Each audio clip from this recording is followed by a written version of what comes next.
Hello friends, இன்னைக்கு இந்த வீடியோவில் கோல்டுக்கு ஒரு பெஸ்ட் ஹோம் ரெமெடி வந்து பார்க்கலாம். மூக்கில் தண்ணி வடிஞ்சுக்கிட்டே இருக்கும், ஜலதோஷமாக கஷ்டமாக இருக்கிற நேரத்தில் ஒரு பாத்திரத்தில் 2 கப்பு தண்ணி சேர்த்துக்கோங்க. கொஞ்சம் துளசி இலையை வந்து நல்லா கழுகிட்டு சேர்த்துக்கோங்க.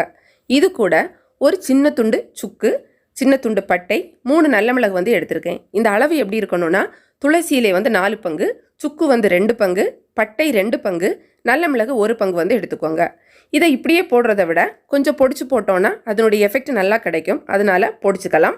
பொடிச்சிட்டு அதையும் அந்த தண்ணியில் வந்து சேர்த்துக்கலாம். இது வந்து காயும் போது ஒரு ஸ்பூன் வச்சு இடையில வந்து கொஞ்சம் வந்து நம்ம கலந்து வந்து விட்டுக்கலாம். நல்லா கொதிச்சு வந்து காயும் போது 1 ஸ்பூன் வந்து வெல்லம் வந்து சேர்த்துக்கிறேன். இது வந்து கம்பல்சரி கிடையாது. உங்களுக்கு சுகர் ப்ராப்ளம் எல்லாம் இருக்குன்னா வெல்லம் வந்து சேர்க்க வேண்டாம். நல்லா காஞ்சதுக்கு அப்புறமா நம்ம ஸ்டவ் வந்து ஆஃப் பண்ணிக்கலாம். கொஞ்சமாக சூடு ஆற விட்டு நம்ம வந்து ஒரு 2-3 ட்ராப் வந்து எலுமிச்சம்பழ சாறு வந்து சேர்த்துக்கலாம். இப்போ இதையும் நல்லா கலந்துட்டு நம்ம வந்து குடிக்க வேண்டியது தான்.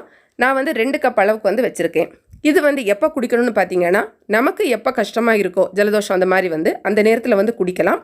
ஒரு நாளைக்கு மேக்ஸிமம் வந்து 2 கப் வந்து எடுத்துக்கலாம். அட் அ டைமில் 2 கப் எடுக்கக்கூடாது. காலையில் 1 கப் அப்படின்னா இப்போ ஈவினிங் 1 கப்பு அந்த மாதிரி வந்து குடிக்கலாம்.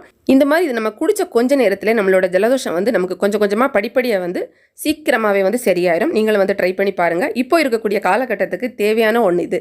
இந்த வீடியோ உங்களுக்கு பிடிச்சிருந்தா லைக் பண்ணுங்கள், உங்கள் ஃப்ரெண்ட்ஸ்க்கும் ஷேர் பண்ணிக்கோங்க. மேலும் பல வகையான தகவல்களுக்கு நம்ம தமிழ் ஆல்ரவுண்டர் அப்பா டக்கர் சேனலை மறக்காமல் சப்ஸ்கிரைப் பண்ணிக்கோங்க. தேங்க்ஸ் ஃபார் வாட்சிங். நன்றி, வணக்கம்.